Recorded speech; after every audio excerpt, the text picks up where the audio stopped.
Hello and welcome to the Stacking Dingers Show. I'm your host, Matthew, aka Sheep, aka Dark Sheep. This, of course, is Stacking Dingers, your home for all things underdog and DraftKings MLB best ball. You hit that Substack up at stackingdingers.com. And tonight we are beginning some of our favorite episodes to do the marathon streams that are the position rundown. So this week we start with Outfielders, and to help us begin talking about every relevant outfielder in the player pool on Underdog, we have, as always, as usual, Billy Jones is here. Find him at SportsVizBJ, and a kind of a new a staple to some of these marathon shows. You know, someone I know that has a lot of opinions and can talk for a while on them. Easy, he is here, Eric, and you can get his Underdog and DraftKings rankings. I had a quick question there on DraftKings. Yep. Question mark. Yeah. Over at easydfs.xyz. Does some very interesting stuff over there on trying to project rookies a little bit differently than most projection systems. So it's a interesting concept, and does good. So what's up, Eric? How are you doing? Good. Really well said about how it can be long-winded. I'll do my best to get us out of here. And I don't know if we have a time in mind. Maybe we could have talked about that before. These shows do not have a time limit. We just got to make sure we got to cover the player pool. So. Yeah, normally we try to do an hour. This we just let it rip. Yeah. So let's just jump into it. We got lots to cover. We got let me hit the right button there. There we go. The outfielder rundown. And so before we jump into that, this is something that Billy put together the other day. It helped me with an article that I was doing over for the FTN project. I don't know, the paid membership there over at FTN. Vlad was nice enough to have me write up some Underdog information over there. So I was working on that and I was thinking about how drafts are actually playing out. When it comes to outfield, I was trying to figure out, are outfielders actually going earlier than last year? It felt like going into things that it did. I don't know if you had that feeling, Billy, before we looked at the data. I mean, they feel expensive. I think last year also felt expensive as well. And this chart just shows that so well. And I think what you're getting at is, so you had me cut this chart for the same from the year before, and it's almost an identical shape as what you saw as last year. It's like really early outfield, infield kind of consistently throughout. There's just like nobody who's being drafted as a pitcher except for like the super elites early, and then it just gets like a heavy chunk of them in the mid rounds. So yeah, it's kind of like the same shape as what we saw last year, which feels expensive though, for sure. Yeah, so we play this game. You know, the way I laid it out in that article over for FTN it's just simple supply and demand. You know, if this is your first time, drafting Underdog, it really just comes down to supply and demand for outfield. You're trying to fill the same three spots for the most part, same three spots as you are as your infielders, and there's just technically or mathematically less outfielders that get regular playing time, much less play in a game at one time. So that's why we get all these outfielders drafted early, and it is easy. Like sometimes we get into discussions online about how we could fix it, but it's kind of just what the game is, and we kind of have to play the game as the rules are written. I think you have to play the game, but also I have less sticker shock. Maybe it's because I'm used to it after playing Underdog baseball for several years now. But I think the aging curve of infielders versus outfielders, like the underlying players available, the pendulum is kind of shifting in a way that is almost justifying outfielders. Like if you notice, like a lot of the round 2, round 3 guys. It's like they're young, like Jackson Churio. We'll talk about him. Jackson Churio, James Wood, Wyatt Langford, and they're maturing as guys like Freddie Freeman and Matt Olson that were round 1 staples are kind of, falling down into rounds 3, 4, 5. So yeah, there's some obviously really good infielders, and you do give up, at times 1, 2, even 300 projected points infield versus outfield. But at a certain point, that that gap kind of narrows, or rather the gap widens. So I think I don't really have a problem with how outfielders are valued, actually, and I think like this year it's a pretty good crop. Yeah, I think my problem comes, I think where we get to later on in this, there's a few that kind of stick out as pretty big question marks that have gotten like upside value that don't have the track record yet of those guys that are going in the second round. And so I think there's more questions to be asked about them right now than a lot of the early outfielders. But that's a good point in terms of aging curve. So let's get to it. Round 1, all picks taken in round 1, usually except for one, are outfielders. So Billy, Shohei Ohtani, the one question. I guess before we get into it, my bad. Let's set up what we're looking at here. So yeah, you have the names of the player.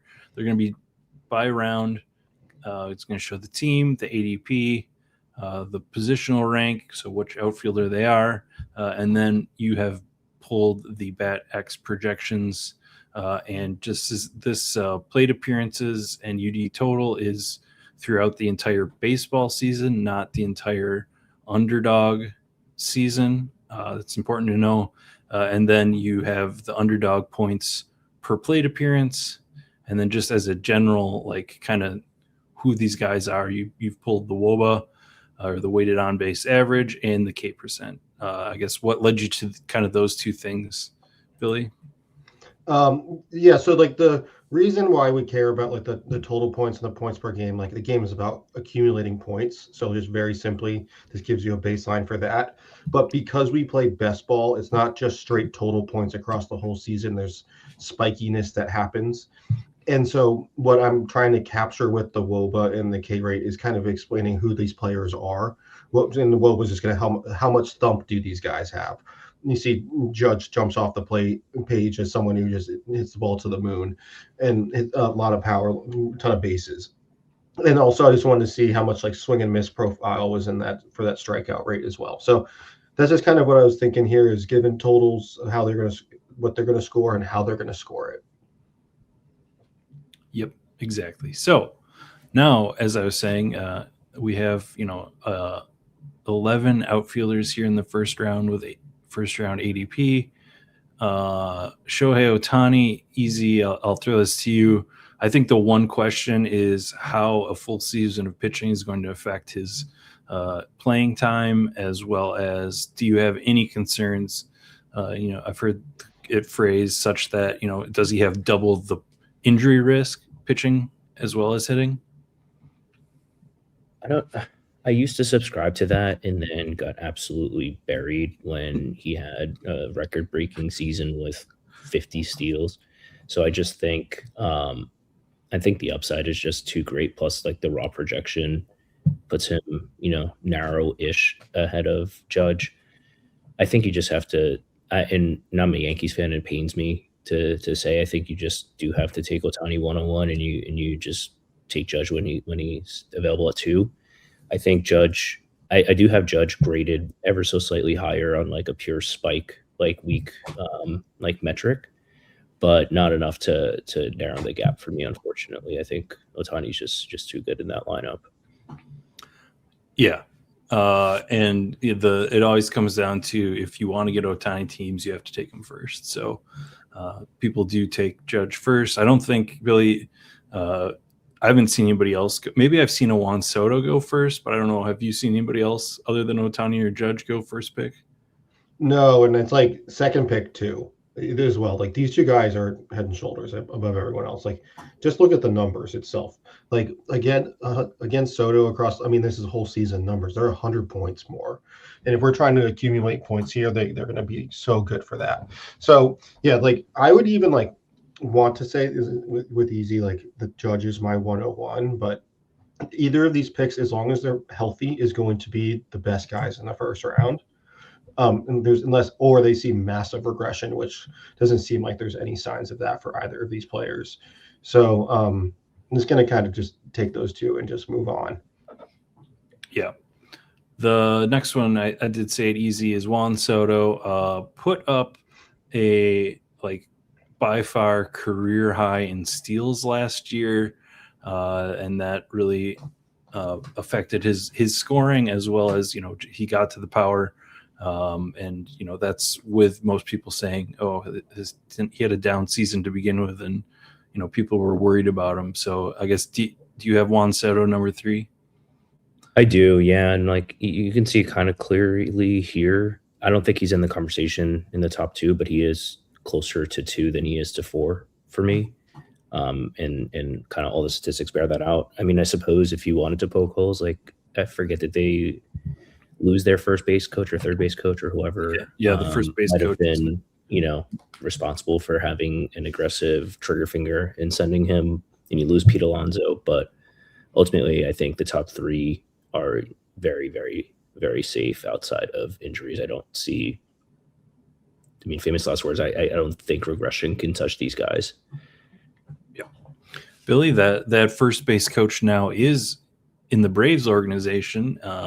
Ronald Acuna played in Venezuela winter ball. He was running there. So, we have the points here. He's less than a couple of the guys behind him.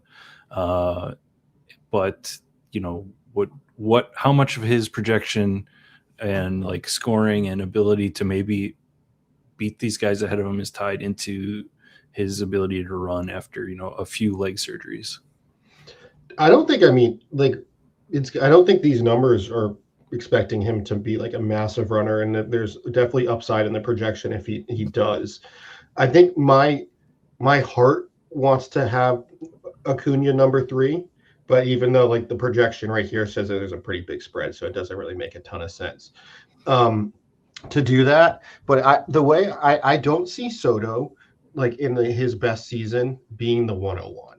I could see Acuna in his best season challenging for those guys at the 101, and that's why I want to have him my number 3 guy. And I think if I'm going to have my Sotos on my portfolio, but I'm going to kind of have a little more Acuna just in case of that one outcome happens. I'm going to have a nice little overweight portfolio, but he's the type of guy who has like stardom in him, and we've seen it before. So I don't think that there's a ton of risk in him kind of falling off to the bottom of this draft board either. I think if he is correctly priced.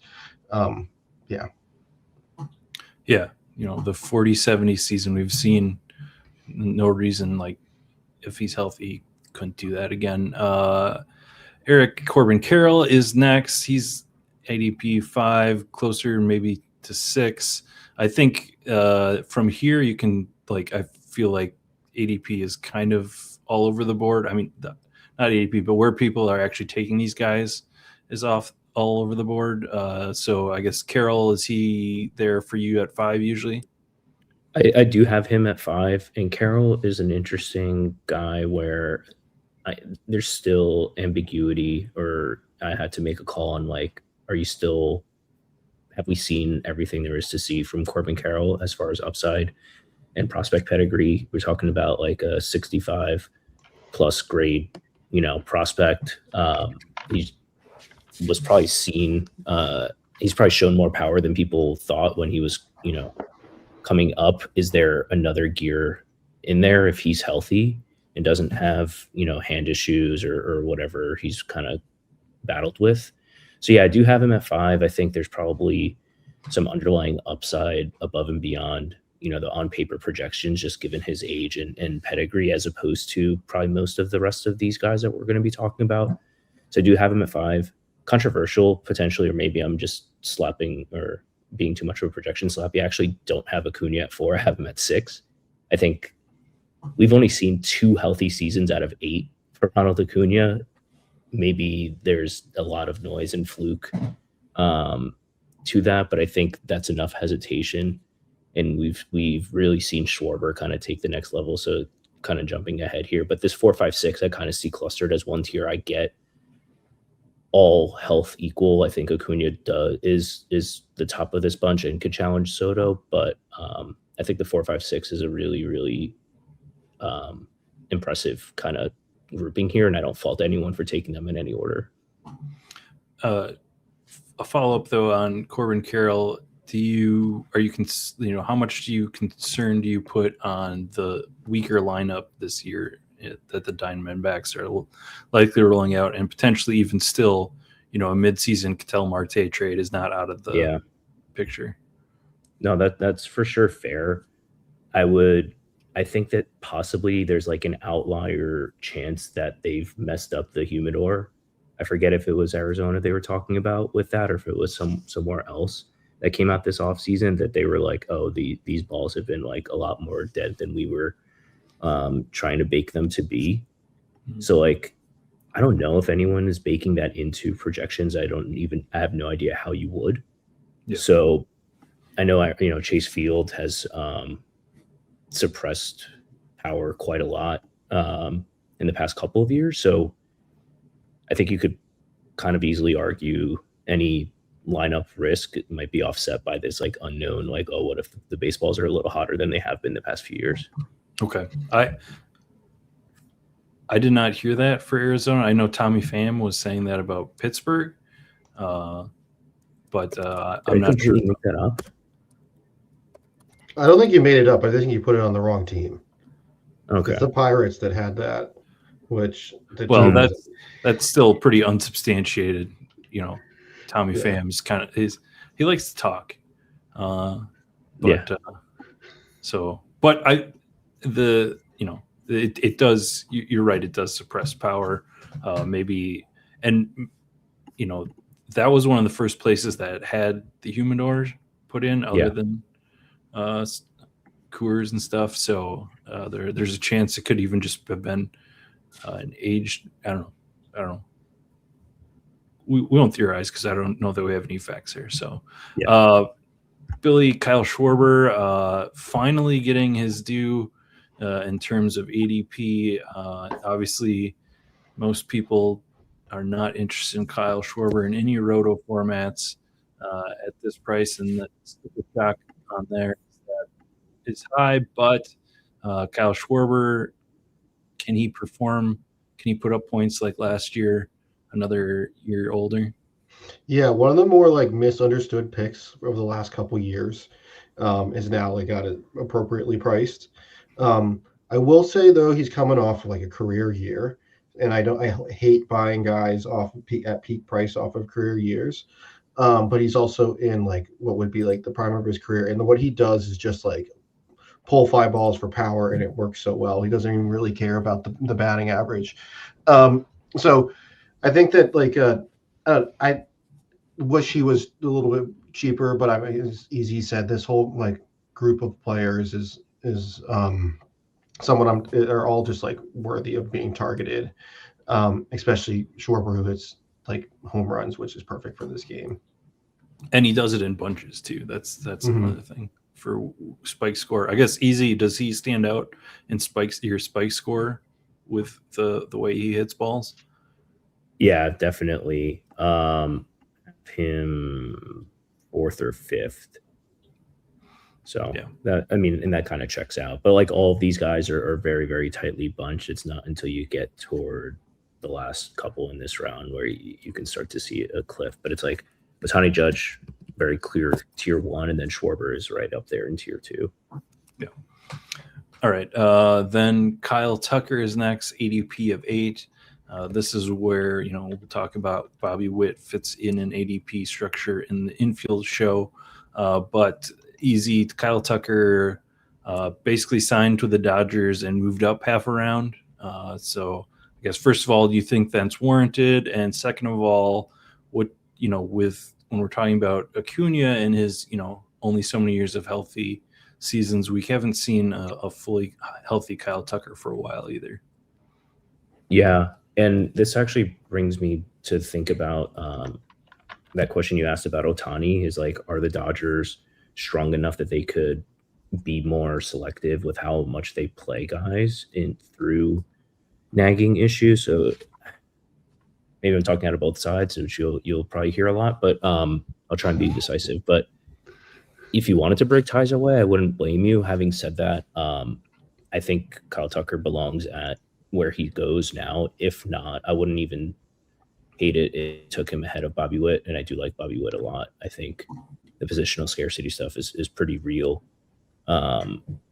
It's hard to fault Tucker outside of some longevity stuff. And again, like I don't think we've seen all there is to see out of Kyle Tucker. Definitely older than Corbin Carroll, but on the still only 29. Yeah. Billy, next, Julio Rodriguez. I had to look it up because I feel like he's a lot older. He's only 25. He came up really young. So we're hitting prime Julio here. Of these guys in the first round, he has the lowest points per plate appearance. So do you have him here? And do you think there's another gear still for Julio?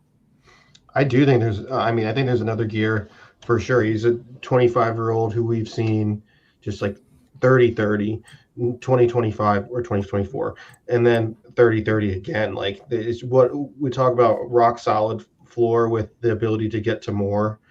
Plays a position that's absolutely premium and shows off his athleticism.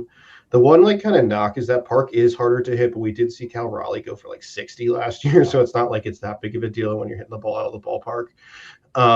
So I think that if there's a guy in this range, like we talked about a lot of guys who are more established stars, and Julio's established star, but I think that there is, as you said, 25, there's potential for even more in that bat, and from a pop perspective, for sure.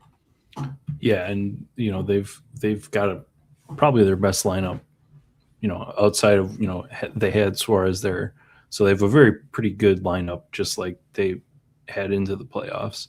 They haven't lost too much there. Easy, I guess. Similar question for Fernando Tatis, the last one here on the list. Have we seen the top for him? To me, it feels like we have, more so than like a Kyle Tucker or Julio Rodriguez. Just I feel like the consistency is there, but that the idea that he could be the first scorer, I don't feel that way this year, for maybe the first time. Yeah, but I don't know that I feel it for anyone after him. Actually, there is one guy, he's not on this page, and we'll talk about him in 15 minutes to an hour or so. But I do think Tatis, I don't think it's an insult to say we've already seen the best of Tatis, because he hit 42 home runs, not too long ago, and he's been more in that, mid-20s range. So if he were to hit 35, I think you'd be super, super happy, and that would probably be, standard deviation above expected. But I think I do prefer him to Julio. Obviously, worse lineup, equally-ish bad park. But I think I would kind of break ties toward Tatis versus Julio, though I think Julio may have more that we haven't seen yet, and Tatis would be more of hey, can we see that again? Yeah, and I just pull it up. That 42 home run season was, I think pre-PED pop, but also he had a 28% K or 28% K percentage, and we've seen him kind of change who he is a bit, and he's got that K percentage of 20 projected this year, and I feel like he's kind of on purpose lost some of the power potentially to be just a better hitter and contributor in other ways. Yeah, totally fair. All right, let's move on to round two. Much fewer guys going in round two. This is where the infielders start to mix in, but let's talk about it. Billy, Rafael Devers, he was, when the bullpen opened up, he was I don't know, mid 30s. He does obviously have the quirk of being a DH now, and in the underdog system being labeled as an outfielder. But Billy, you started and you called him out as like the best value on the board to start. So how are you handling him as he's now, here? Well, he's no longer the best value on the board. Yeah, when the bullpen dropped, I was like, this is awesome, because we have a guy who was drafted in about that range as an infielder, and he completely switched positions, which added so much value to him. As you can see here, if you kind of flip between the last chart and this one, like the projected points kind of really drops. And this is where so you're seeing like the floor here is like a high 2-1 or a 2-2 and so on per plate appearance. And we're talking around 2 now, the 2-1. So it's just like you kind of do lose a fair amount of projected points. And this is where the elite infielders come into play. So I kind of actually been like much more sparse in this range. I'm trying to, something I've been work with me for football this year is to get, like, I drafted more running backs than I'd ever historically, because there's just points in those those plays, and that's what you're seeing with the infielders here. There's a ton of points. So that's to say, like, in general I'm kind of fading ish this range, but Devers is, I think, proved to be a good hitter. No matter, even kind of a little bit of like a park regression moving from Boston to San Francisco last year. So still a fine pick, but pretty expensive for what he is. Yeah. Eric, Brent Rooker is here. We've done it. We've seen it. He's like Kyle Schwarber light in my mind, in that we've now seen 2 seasons of like how he scores on underdog when he is doing well. But obviously the age factor is going to creep up on Brent Rooker. And I guess, do you feel like you're buying the peak here at Brent Rooker, and are you okay with that right now? A bit, and I am okay with it, I think. I mean, 31 is not really old by any means. It's, and he was a bit of a late bloomer, so I think we're still possibly seeing just as good of a Brent Rooker as we have in the past 2 to 3 years. The ballpark obviously is amazing, and will be in the summer months, in the late summer months. Not just the temperature, but the prevailing wind direction out to center field with no resistance. I do think there's like possibly some regression in this lineup. Not that the Athletics were good last year, but there's definitely some lineup fragility, I think, here. So that's kind of like the one question mark that I have with Rooker and a lot of other Athletics, and we'll probably talk about it as we go down the board. But I think Rooker is a really good pick here, and honestly, one point on Devers. Do you guys remember how brutally he started this season? And how, if you just go on his, any of his Savant page or Fangraphs page, it's like if you didn't live through his like cold April and May, you would kind of have no idea how bad it was, because it was just like, hey, Devers was Devers. So I think like these guys are very much in the conversation at the 1-2 turn. Yeah. Jordan is next, ADP of 15.6. He's the first one of these guys that we see the plate appearance projections down. I'll take Jordan here, because I've been, always the Jordan guy every year. He did, suffer through multiple injuries last year, a hand injury, and as well as I guess his ankle. He destroyed his ankle. That's right. But in between those, he did start out cold, but after he came back from the ankle and before the hand, he was looking like Jordan looks. And going back even further in history, he has basically the knees of an 80-year-old. So the projections here just are purely injury related, and historically, he starts out cold, but is, as you can see, the per plate appearances, he's rivaling the Judge and Ohtani with per plate appearance scores. It's just, how much of that time, how much of the season are you going to miss with him? I'm clicking, but not as much as I have in the past. And so maybe that'll mean this year is the year that he stays healthy. All right, next, easy, James Wood, a tale of two halves. Looked like he was going to be, a mid first round pick at the start of the season, and by the end of the season, now people, I've seen people that are full fading him, and you see him drop sometimes because people are remembering how the season ended. So I guess, what's your outlook this season for James?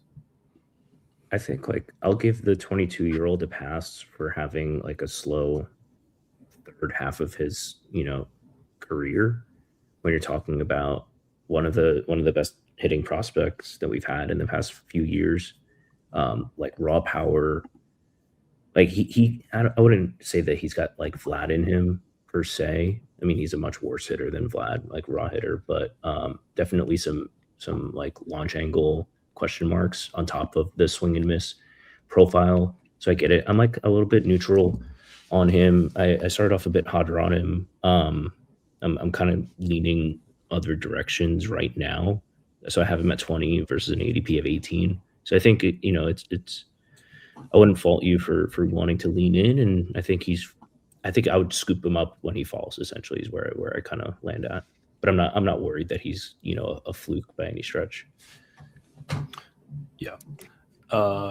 Billy next is Jackson Churio, a guy who is 21 years old right now, going to be 22 when the season starts. As as a 20 and 21 year old, put up both 2020 home run stolen base seasons.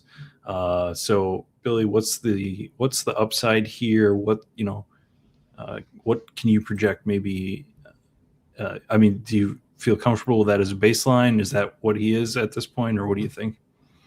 If this was Dynasty Best Ball, he'd be an unreal pick, right? To have him for the next 10 to 15 years. I think he's going to be a great professional hitter for a while. I think that what makes him a hard pick is he is 21 years old, and I definitely don't believe we've seen the ceiling for him. What is good about this profile is that the floor does seem really pretty strong. So I think that he's fine. I think that you're probably hoping on this profile more, whereas in the second round, I'm not trying to hope as much and trying to get more solid picks, but I think that the ceiling is very much in play if the guy reaches what the prospect profile says. I think we're going to be talking about him in the first 5 minutes of this show next year. I think he's going to be a top 3 pick. That doesn't mean you have to take him necessarily because of that, because as Billy said, he's going to be more of an ascension. But I think Churio is in that conversation of he can be a top 3 or 5 guy this year that I don't think exists. I mean, Jordan with health, but I don't think exists anywhere else on the board. Okay, he was the guy you were referring to earlier. Yeah, I'm all in. Okay, if you see him play regularly, what are your thoughts? Yeah, I guess I throw it to you guys because I feel biased because I see his where mostly the struggle.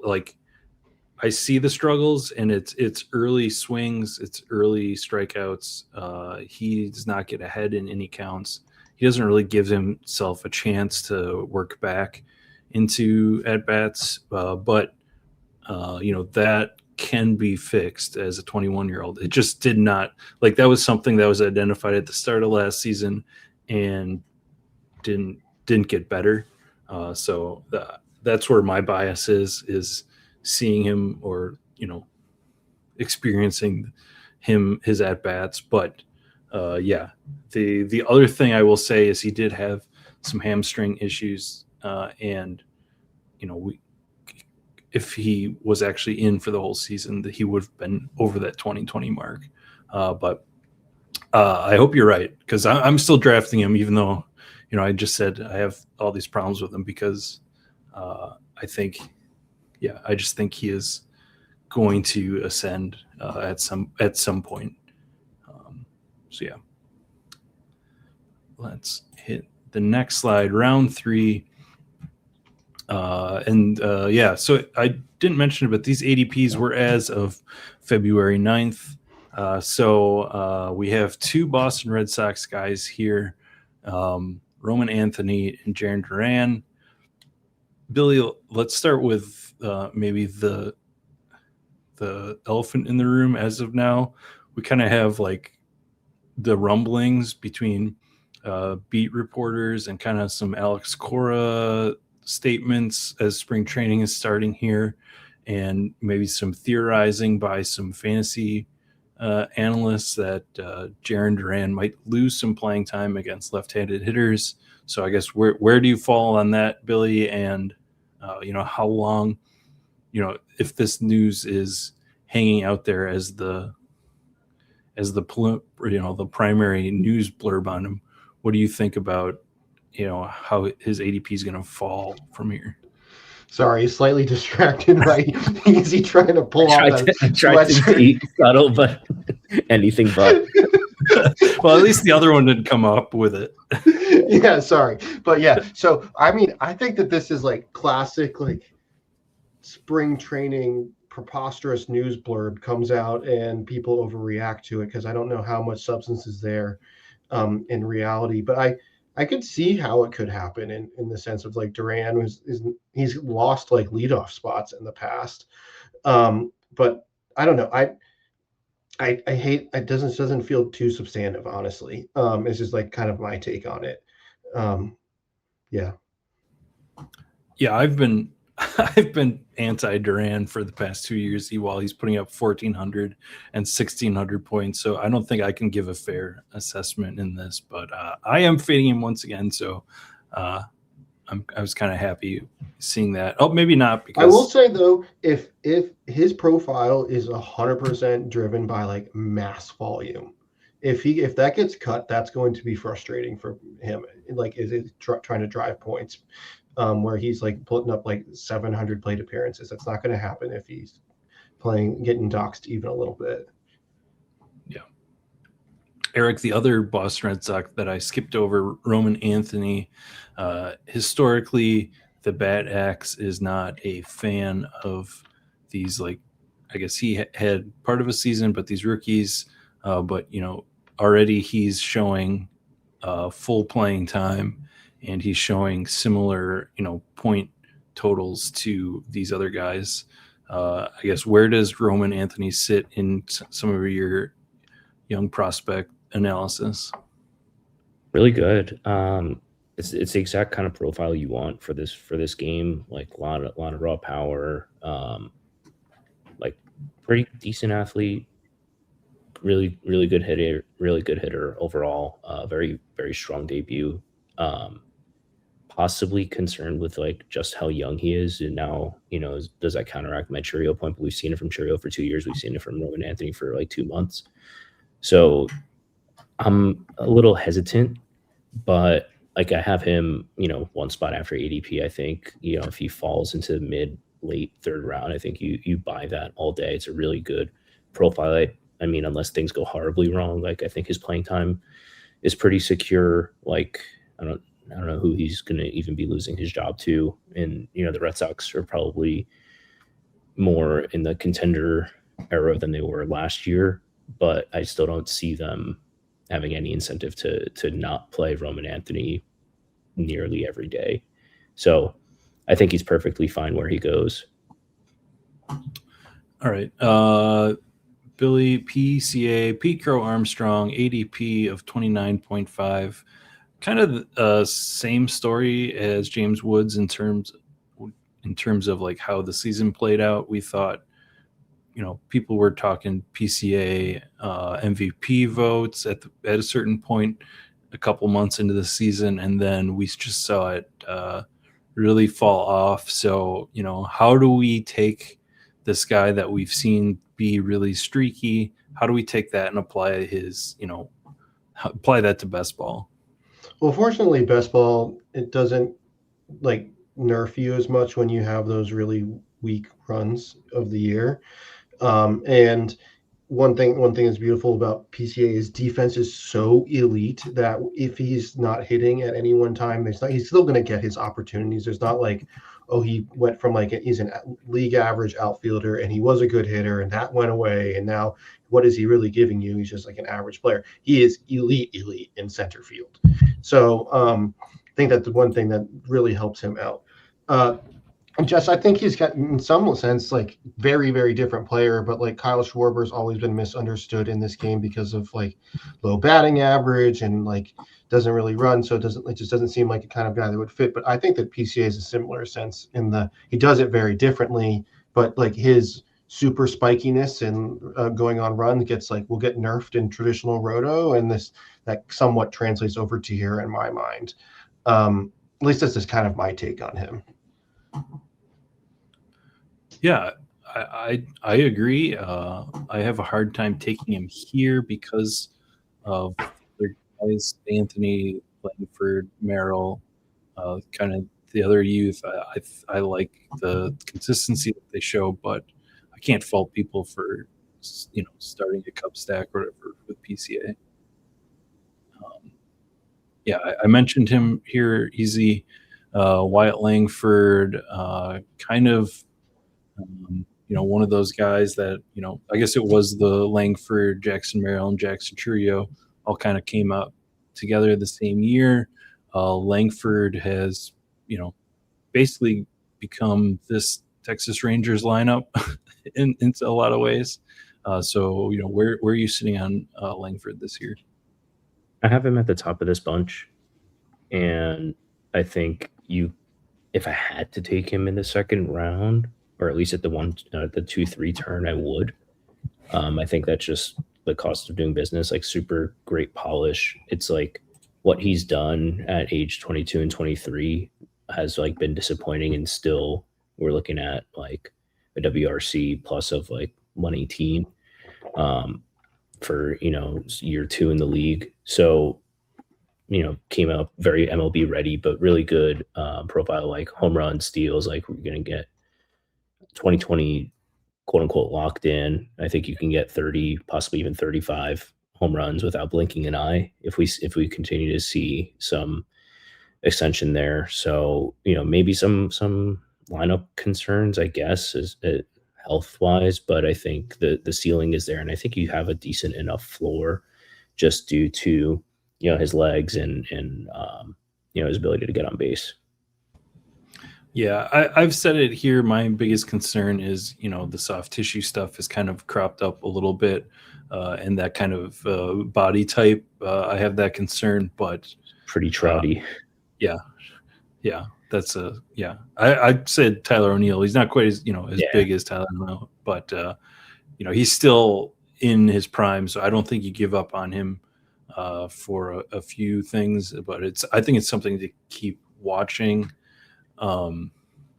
But I think the other thing with him that we've forgotten is just how few minor league games he played. He basically came out of college, played 1 year of minor league baseball, or 1.5, not even, and then he's been a major leaguer. So I think there's a lot of room for growth still because he's been learning on the job basically.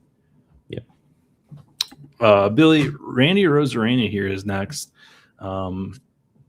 He does not really fit in with this crowd in terms of age, but he is in that Seattle park that we were talking about before, and he is he's done it through different ways depending on the year, but he's kind of been pretty consistent in this 1,300 point range that he's projected for.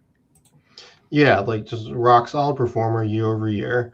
I think that with a lot of these guys, we talk about what they could be next year, where they could be drafted in the high second, potentially even the first round. Like I'm pretty confident Randy Arozarena is not going to be drafted higher than this next year. But he's in a great ecosystem, and as we said with Julio, like this is probably going to be the best lineup they've run out in his career. So I think that to select Randy Arozarena in a Julio stack, do kind of like the premium double. I can see it working. I do want to note that like some of his like projected point like advantage that you see here is like a totals game, and I do think that a lot of these guys will get someone in this range is going to match him from a totals perspective, and that then he won't be like have like the just a straight projection advantage that you see here. Yeah, good point. Yeah, I don't, and as far as stacking all three Seattle, it doesn't line up. It's hard to do all threes, but I think you will see a lot of teams with two of these top three guys, Cal Raleigh being the infielder part of it. I think they're going to be put together a lot in terms of game theory. If you want to take Randy, maybe some solo Randy might be just kind of some leverage on other early Seattle drafters. Yeah, next, easy Jackson Merrill. He did miss a bunch of time last year with some injuries, and he did not perform well. So, what is your thoughts on Jackson Merrill for 2026? I wanted to ask you guys this because I was kind of dumbfounded looking at his steals projection because he's like in the 70 to 80th percentile and most of his like running metrics like sprint speed and base running and all that. And we saw like mid high teens steals totals and then only one steal last year, and he's projected single digits. So I think like there's a lot more upside than downside. Like you can only, if you're projected for 8, like you can only have so much less than 8. If you can get 20 steals out of Jackson Merrill, like he might be going right back to that 2-3 turn that he was at last year. So I'm pretty in on him. I'm not reaching too far at the late third round. Very reasonable. Only 22. As you said, fought through injuries. Like the lineup, I think, may look a lot different at the end of the year than it does at the beginning of this year, similar to possibly your Arizona concerns. But if it stays together, and he should be a cornerstone of that. So I think if he can return back to what he did as a rookie, that would be paying off a profit, let alone anything above and beyond that. Yeah, I mean, if he was dinged up last year, it makes a ton of sense that he just didn't push it from a running perspective. Like if he's coming back from injury or he's kind of like not his full self. He's 22 years old. It's not like he's reached the point of his career where he's going to be like, I'm going to shut it down. Like he's in the point of his career where he's going to try to run up numbers and get himself paid. And so I totally agree with you, Easy, that like double-digit stolen bases, 20 stolen bases, like totally makes sense. And him to do it in other ways too, extra base hits, maybe a career high in home runs definitely makes a ton of sense. Just like he's just the potential, the ceiling is, we haven't seen it yet. Yeah, make that all three of us. Yeah, I think he's great here. I do even reach for him. If we were talking about Randy or Rosarena and some of the infielders here, I'm much more excited about Jackson Merrill than some of the infielders that are going here too. So I'm taking him quite a bit, and I guess there is some systemic failure potential in the whole Padres lineup with like ownership changes and that kind of the behind the scenes stuff that's going there. But, in terms of like the top guys, I'm not trying to let that affect my decision making. The last one here, Billy, is Riley Green, ADP 36. I don't know. I've in past years, I've personally been really excited for Riley Green. And then I got a great season out of Riley Green last year. And I'm kind of like, okay, I'll take some here, but I'm not like overly excited about it between the park. And I don't know exactly how great the Tigers lineup's going to be. But what are you thinking? I mean, I'm kind of in the same sentiment of don't want no Riley Green, not going to make him like a premium target for me. Profile seems to fit with the game pretty well. Hits for some pop. I think the one thing that I would love to see more is if like a better like total offense is just score more runs and so on. But like, I don't know. I think totally fine kind of play. Yeah. Okay. I see Easy nodding his head there too. So he seems to be there. Yeah, I like Riley Green. I wouldn't cash out the chips, but I mean, I have him again ahead of Duran. I don't know if that's a hot take. I have Duran the lowest of this bunch, and I'm taking Riley Green over him if the draft board allows me to. Yeah. All right, we are on to round 4. Let's see. So here we start with Seiya Suzuki. Basically similar ADP to what we were just talking about, Riley Green. Billy, he has kind of become who we hoped he was going to be, kind of as we were projecting him in that Cubs lineup as he kind of acclimated to the U.S. I guess I'm leading you here into saying that I love Seiya Suzuki again here at this price, but what do you think? Yeah, talk about like a completely different profile on this page. Last page was like young and inspiring. You can dream on those guys. Like this group of guys, we know who they are. Like, their projection is their projection. Yep. And like we feel really good about it. So yeah, Seiya Suzuki, we feel really good about what he is, just like a professional ass hitter. Kyle Tucker's not there. You could maybe say that the offense is a little bit of a reduction, but just overall, like a good player to be targeting. And if I'm going to be talking up PCA, Seiya is going to be a part of those teams in some sense. So I like him as a batter. Yeah, I guess this is fitting easy. We got Tyler Soderstrom next. You were talking about kind of the Athletics Park and maybe some issues with that, the range of outcomes with that lineup. He's here. He fully broke out last year. Do you see more out of him, or are you kind of okay with him here, or are you expecting regression? It pains me to say it, but I think I'm kind of cashing out my Soderstrom chips and bets. Maybe a bit of sticker shock as he was not even 100% drafted and now going in round 4. I'm more than happy to, like, the cost is the cost. It doesn't matter. Like, no one has him in the 200s this year. But we're good, not great prospect. Obviously, the park is great. I would play it kind of stack only. Here, I don't know how much more meat is on the bone. I think, raw power, he might be able to tap into more, like a little bit more upside than what we saw last year, but I don't know that he's going to be able to repeat, the triple slash that he did. But if he does, I think you want to take advantage of it with stacks and getting, really good hitting environments in Sacramento. So that's kind of the way that I would play it. Yeah, I'm getting to a lot of Soderstrom because I'm just trying to get to a lot of athletic stacks this year. Like the ADP has come up on all of them to match the park, but that doesn't mean the park isn't still going to just be elite in production this year. So yeah, I'm getting to them a lot in stacks. And there's going to be a lot of stacks, though, I think is one thing to note here. So True. Like, I'm not saying like draft naked Soderstrom, but that they line up way too easily to the point where you can even make the argument to you take both Rooker, Kurtz, and then you bring Soderstrom back and you just like, okay, I got it. Like, it's fun. So like, I think it's not going to be that unique.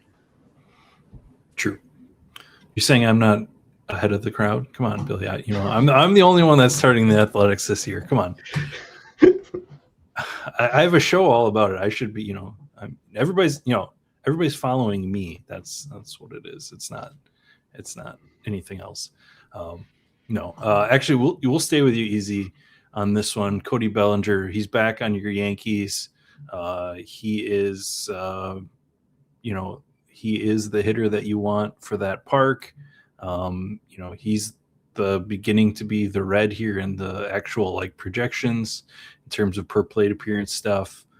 Should get full volume, but are you? First of all, how are you feeling with Cody Bellinger back, and how do you feel about him in best ball?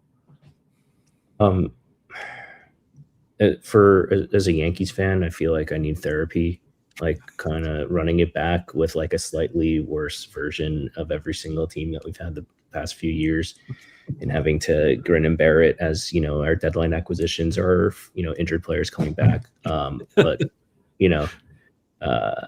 I'll have to talk to a professional about that, I suppose. I think Bellinger, he's really changed. Like, it's sort of shocking to me. Like, the red is not shocking to me. What's shocking is the blue for the K percentage. And like, if we had this conversation a couple of years ago, it probably would have been closer to the opposite for Cody Bellinger. So definitely, I don't know if I would say developed, but has kind of fundamentally shifted from when he came up as a phenom Dodger. But I do think there is power here that he can tap back into if he were to kind of choicefully sacrifice, some patience or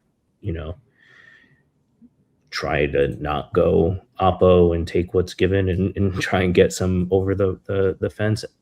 Yankees are kind of analytical and probably wanted to push him there or push their players there generally. So maybe a bit of hopium there, but like, I don't think it's out of the realm to get 30 home runs, and people are kind of saying, you're probably expecting low 20. So there might be a little bit of juice to squeeze here from Bellinger. All right. New Baltimore Oriole, Billy. Taylor Ward is next. Taylor Ward. It's we're reaching our hour mark here, so the slurring's starting. Taylor Ward. He is finally, for the first time in his career, not a part of the Angels organization, but he put up a bunch of points last year, and now we're paying for that, and maybe even it's extra Orioles juice. So, what do you think about Taylor Ward? Yeah, this is a player who in the bullpen was egregiously mispriced. No, maybe not egregiously, but was mispriced definitely, and just crept up the board. And I remember having multiple comments was building my rankings about, like, are you sure you're still comfortable at Ward at that point, and so on. And he's kind of just trickled up. And I think I do like him because this will be the best version of a team offensively that he's going to be on. He's had Mike Trout previously, but this is like in total, this is a really good offense, I think, with the Orioles. So I really like the environment that he's in. He's got coverage from both front and back of him. He should be able to rack up a ton of RBIs. And I always look when someone changes parks is like, is it nerf his home run power? Does it greatly boost? Doesn't really seem like he would do either. Seems like still relatively a good park to hit in. So I'm excited to draft Ward this year. I'm going to be overweight.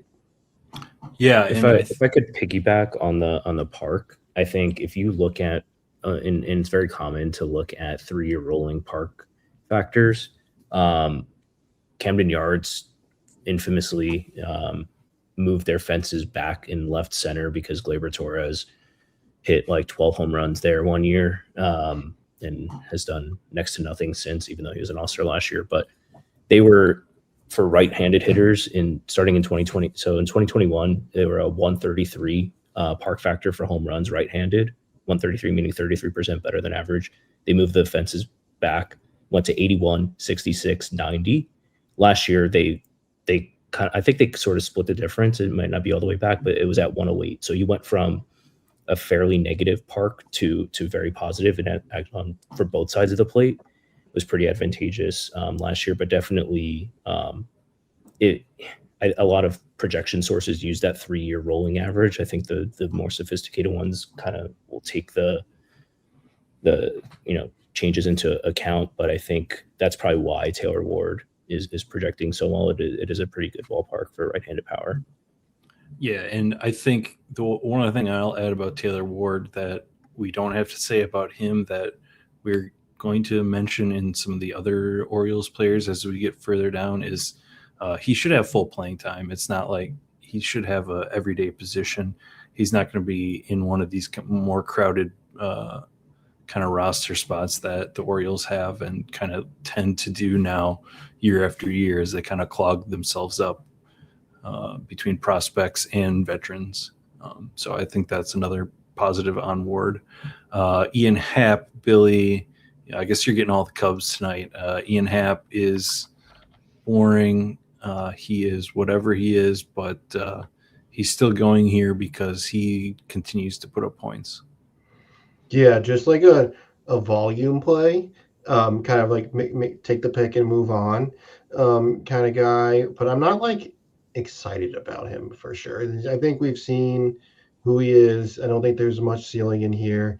Also, I think that we're not going to see him really running anymore to the same levels he had done historically. And I mean, he wasn't a huge runner previously, but he had 6 stolen bases last year. And you look at his sprint speeds about league average, and so I don't know. This is one of the first guys at the outfield position. I'm just like not don't have as a target, partially because I think in general I have outfield as targets early. So like kind of like slightly after ADP, but never really making him a premium for me.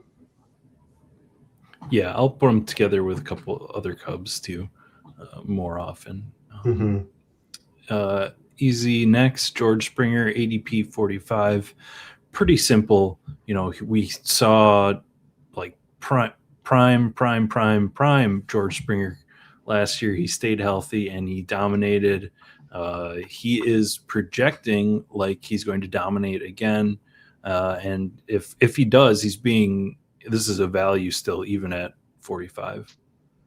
Yeah, I mean Springer at 35, pretty much a career year. Had probably gotten to be known as like, I wouldn't even call it premium accumulator, kind of like a whatever accumulator the past, call it 5 years or ever since coming over to Toronto. And like, I mean, I think he was pretty unanimously viewed unfavorably, like around these parts last year, entering last year. So this is another one that there's sticker shock. I think it's a very, very fair value. There's a lot of regression built into this price. I don't think there's any chance he repeats last year, but there's room for like a 10, 15, 20% regression to still pay off this cost. But he is the oldest player we've talked about so far, and possibly the oldest that we will talk about. One thing, I was just looking at this, the first 3 rounds of Outfielders average age is just under 27. The next 3 rounds is over 31. So if we're talking about like, career slopes and where players are at, like there's the definite distinction as everyone on this page north of 30 besides Soderstrom. So definitely you kind of you get what you get, but man, I was shocked at what we got from George Springer, and I don't really know what to do with him this year. Yeah, and hopefully you weren't drafting him with Santander, but we'll get to that in a bit. Christian Yelich is next. This is the first year that I am not a fan of the Christian Yelich price. We're talking about age. We talk about the launch angle has not improved, other than his one MVP year. The back problem cropped up again last year after the surgery was supposed to fix it. So getting him in the 60s and 70s the last 2 years, I've been all over it, smashing him in my brewer stacks and alone. But personally, I'm just not there on Christian Yelich this year. I don't know if either of you guys can talk me into it or have maybe some more positive to say. We're getting head shake. So no. All right. Makes me sad, but I think that's you got to stack only. I think maybe you can sell yourself on like he can do a Springer, but I think there's enough like body deterioration that we haven't really seen with Springer, at least to this extent. Yeah, and it's going to be interesting to see where he bats. He should still be top 4, but as he slides down the lineup, some of his accumulation value has also slipped. The leadoff Christian Yelich was, even with some issues, was worth more than who he is now. All right, round 5 and 6, our last slide of the evening. We have a group of guys here. Once again, for the most part, as you pointed out, easy, not a lot of youth to see on this. First one, ADP 50.8, Teoscar Hernandez, Billy, part of this premium Dodgers offense that we want pieces of. Had kind of a down season, has kind of been all over the place in terms of strikeouts and the profile is the sort of profile that is going to just kind of potentially fall off a cliff one year. What do you think about Teoscar Hernandez this year?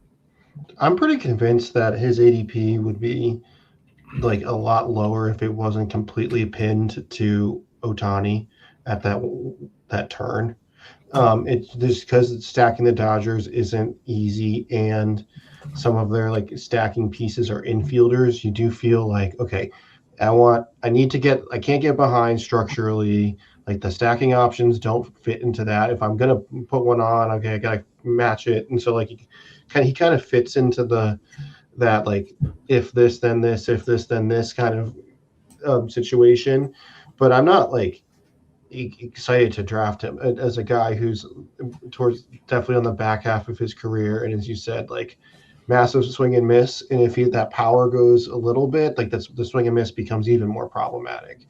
The counter to that though is the Dodgers are the Dodgers, and you're getting someone who's in the core of their lineup, and could be just kind of riding along this like premium offense. So I understand the thesis. But yeah, that's kind of how I'm thinking of him right now. Yeah, and after I said it, I kind of looked at that projected K number, that 25%. Not great. Obviously, it's red here, but it is not the like 29, 30% of his earlier career. So maybe, he's not as bad as kind of historically he has been. And, he's still projected on all systems for, 26 home runs or more. So the power seems to not be a problem. So yeah, I'm totally fine with him, even outside of stacks. But I also just have always been a fan of him too. So next on the age scale here, Brandon Nimmo, Eric, now a Texas Ranger, no longer a New York Met, and one of the, weirder trades. I don't know. I feel like every trade's been kind of weird this year, but one of the weirder trades, the Semien for Brandon Nimmo.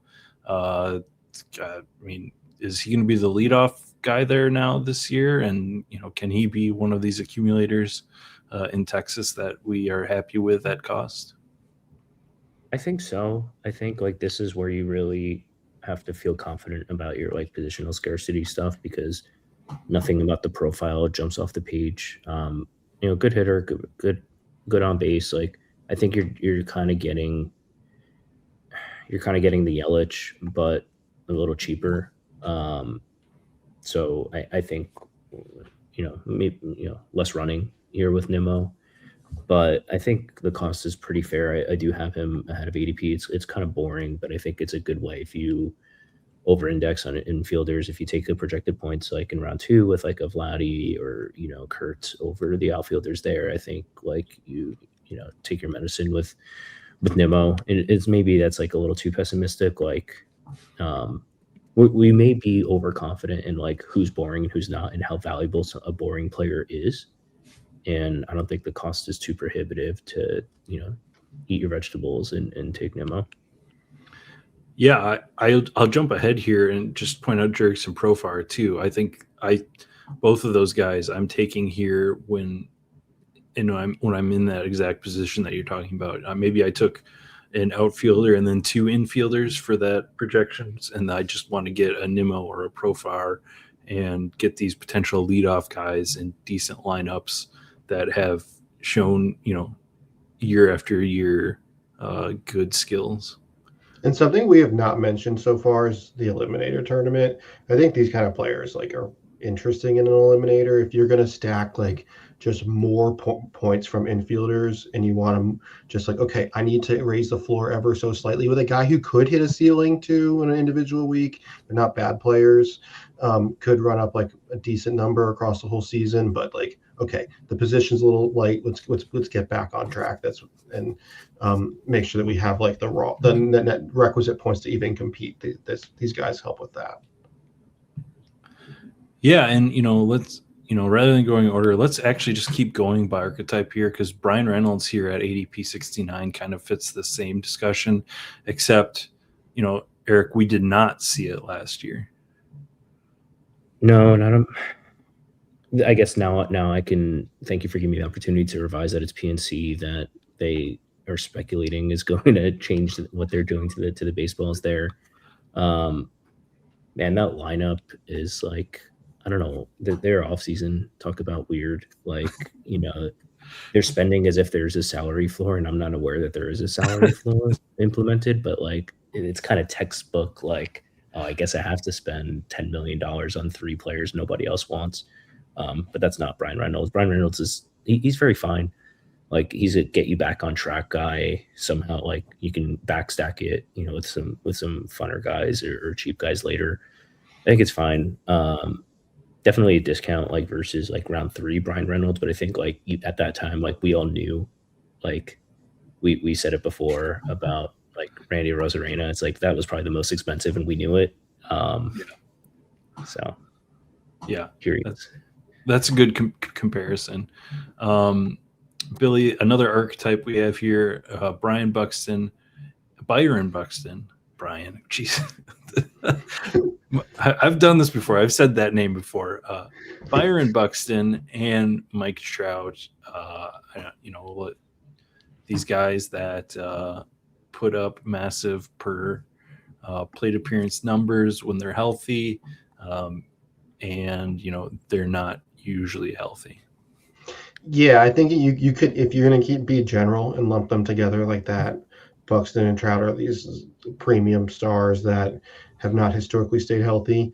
Buxton last year was a good bit better than Trout, though. Like the Buxton on 540 plate appearances got 35 home runs. Like he in that short sprint was like on pace to get like upward. If you can extrapolate that out a little bit more, you can get closer to 40 home runs, and it's an unbelievable season. So you can still dream on that for Buxton. I am not convinced Trout still has that in the bag. I think that, as long as he's still playing, I'm going to be drafting him. And if he gets a little bit cheaper, you can rationalize it a bit more. But I think that he's kind of dropped off a cliff a little bit more. Buxton seems to think he's still got the juice. Yeah. Yeah, I'm super high on Buxton, and maybe like this is just like not having the hubris and thinking I can absorb the inevitable 1 to 2 or 3 IL stints. I've been getting into a really bad habit, and you guys tell me if it's bad or good. I've been pairing Buxton and Trout a lot. So like in my You're looking mind, to win. You're looking to win. I know, but like in my mind, I've rationalized it on like if I'm taking an Ohtani or a Judge, where it's like, I'm only starting 3 outfielders a week. That's 1. If Buxton and Trout can fill the second spot, then I have, 3 or 4 other roster spots to fill that third outfielder, and I'm trying to build it that way. But I think to your point, Trout doesn't run anymore, and like good for him. Like he doesn't owe us any more of that. I think he's still obviously a really good hitter. I'm not ahead of ADP on Trout for the first time ever, and this is the cheapest that he has ever been. So that, it's similar to that Jordan conversation. Like I'm finally sort of out on this guy, and like, is that gonna bite me? But I'm a lot more excited about Buxton than I am Trout. Okay, excellent. Can't really put these other guys together, so let's start. Next guy, 58 ADP, O'Neal Cruz. We've talked about him on here before, so easy. The massive power ceiling that O'Neal Cruz, the hardest hitting guy, but just might be bad at baseball. Where are you landing this season after kind of an abysmal year last year? I think he's like, the Pirates are just unserious enough, and he's got enough aura that like he's probably pretty insulated from getting benched. But I think like I don't think they're really going to play him against lefties like much at all. I'm like sort of like wanting to dip my toe into like does he deserve to play like every single day? He probably does for the Pirates. I don't think he's very great, like really good for our game, but I just don't think that you have much of a chance at accumulating. So you're really going to need more of that consistency that we saw prior to last year, and it's kind of troubling, the fall off, and he's got a leaky profile, we'll say. That's a nice way to put it. A leaky swing too. Yeah. All right. Lawrence Butler here, Billy. Another guy who had kind of had a fall off at the end of the season, potentially an injury-related fall off. Part of this Athletics, offense that we've talked about.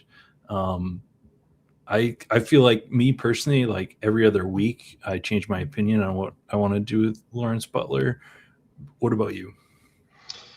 Yeah, I mean, a 25-year-old who hasn't been in the league that long, hasn't had that many plate appearances. Like last year was his first real full season, and went 2020, almost back-to-back years of 2020. So I could understand the case for Lawrence Butler. The reason I struggle with Lawrence Butler is if you look at his splits, like he cannot hit left-handers at all whatsoever. And then you look at his defense and he's a good, not like superstar defender, and they have a superstar defender right behind him that can play center field too. So it's just like I could see a world where they start playing around with his plate appearances and he's not locked into a ton of at bats. So I'm not overly excited. I think it's more of like a stack only for me. But then again, I don't necessarily feel like I need to stack them up if I've already got like a couple athletic pieces that I like better. So haven't been landing on him a ton. Yeah. Easy. I'll give you one of your favorite players of all time here, Jose Altuve,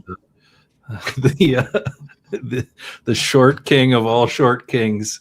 But no, he's getting up there in age. Likely back to second base this year, so we don't have to worry about him in the outfield. But has been consistent, and I guess when is the fall off here? That are you interested in him at all? He's the spreadsheet tells me that he's a good pick at this cost. I think that's about as good as I can do. That's very dramatic of you. I think I was going to mention this before with Yordan. I think there's like some systemic Astros, man, that they're not the Astros anymore. Things have, that lineup has really, and as it relates to Kyle Tucker, and they're just, I mean, Carlos Correa is currently slated to be hitting cleanup for them. Christian Walker, who I was really high on last year, one of the worst, contracts in baseball, and it's just not great. So is there systemic risk? Do they start to shut things down? Depending on how the season goes, not to say that they would bench Altuve for anyone, but he's kind of at that age, and is he going to be playing through a nagging injury if the season is kind of lost? And maybe I'm galbraining there a bit, but I can see that as a negative. Yeah, we'll get to these guys later on, but their outfield right now, their starters on roster resources is Jesus Sanchez, Zach Cole, and Jake Meyer. You want to talk about that lineup not being what it is? Just take a look at not just Carlos Correa batting cleanup, but these guys in the outfield, and maybe there's some life in Cam Smith. We'll get to him eventually, but yeah, it is scary looking at that lineup and thinking how much Astros juice are they getting just from they've always been consistently good, and are they reaching the point that we need to drop that? Last one here of the night, ADP 71.9, a guy who is always one of my favorite picks, because I don't know even why at this point, because Michael Harris has not been anywhere close ever to the guy that we saw in his first partial season. We did see a massive spike at the end of the last season. The dream that I've always been having is that he's going to be the leadoff guy there. He should be the leadoff guy for the Braves, but he has not done anything to prove that. I talked about Profar potentially leading off there for most games. So, I'm still drafting Michael Harris because I want Brave stacks. But this is the first year I can't really even justify it. Yeah, this is a guy who I like I'll look back at his stats. I'm like, he's 24. He's been in the major leagues for 4 years, like That's full seasons. Like, when you put it like that, I'm like not convinced that we've seen full Michael Harris yet. We've just gotten accustomed to him as like a young version of Michael Harris. So I am definitely dreaming on a bigger version of like output from him, especially when I stack him up with the Braves.